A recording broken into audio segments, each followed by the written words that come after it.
আসার পর আমরা এই কুমারগঞ্জের মতো জায়গায় আমাদের দিদি, আমাদের মুখ্যমন্ত্রী আমাদের কুমারগঞ্জকে যে ভালোবাসা দিয়েছে, সে ভালোবাসার টানে জন্য আপনারা সবাই প্রত্যন্ত গ্রাম থেকে গ্রামান্তরে আপনারা ছুটে এসেছেন এবং আজকে জেলার মধ্যে ঐতিহাসিক সবাই পরিচয় হয়েছে।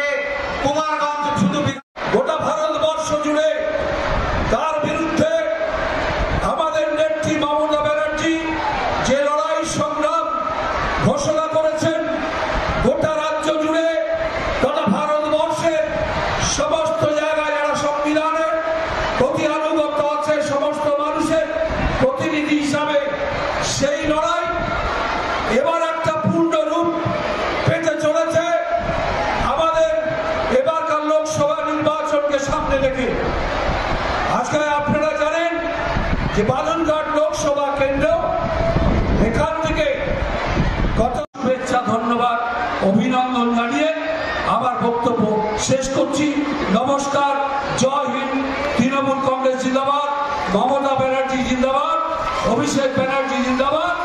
জয় বাংলা, জয় বাংলা, জয় বাংলা। ধন্যবাদ বালুরঘাট লোকসভা কেন্দ্রের প্রার্থী তথা মন্ত্রী মাননীয় বিপ্লব মিত্র মহাশয়।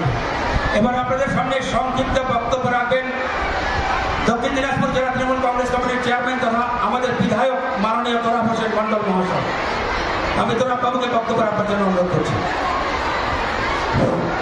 বন্দে মাতরম। তৃণমূল কংগ্রেস জিন্দাবাদ। আমাদের সর্বোচ্চ নেত্রী, মামাটি মানুষের নেত্রী, বাংলার মুখ্যমন্ত্রী মমতা ব্যানার্জি জিন্দাবাদ। প্রতিদিনের গরমের মধ্যে আপনাদের যেমন দগ্ধ হতে হচ্ছে, আমাকেও কিন্তু একটা জেলা থেকে আরেকটা জেলা ছুটে যেতে হচ্ছে।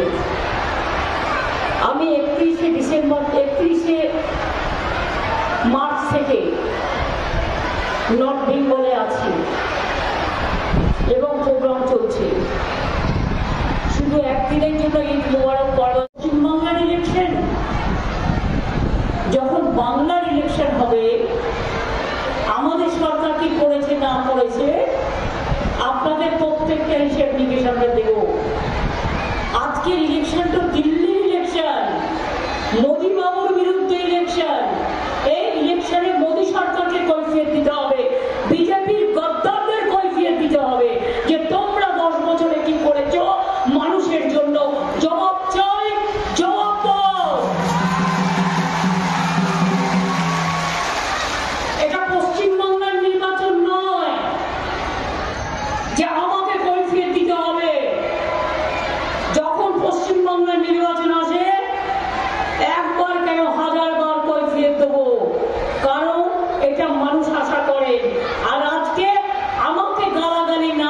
দাবি ট্যাগ এই চ্যানেল কোনো প্রচার করে না হিংসাত্মক, ক্ষতিকারক বা অবৈধ কার্যকলাপ। এই চ্যানেল দ্বারা প্রদত্ত সমস্ত বিষয়বস্তু শুধুমাত্র একটি শিক্ষামূলক উদ্দেশ্যের জন্য। ধন্যবাদ, শুভেচ্ছা। টিম আমার বাংলা নিউজ।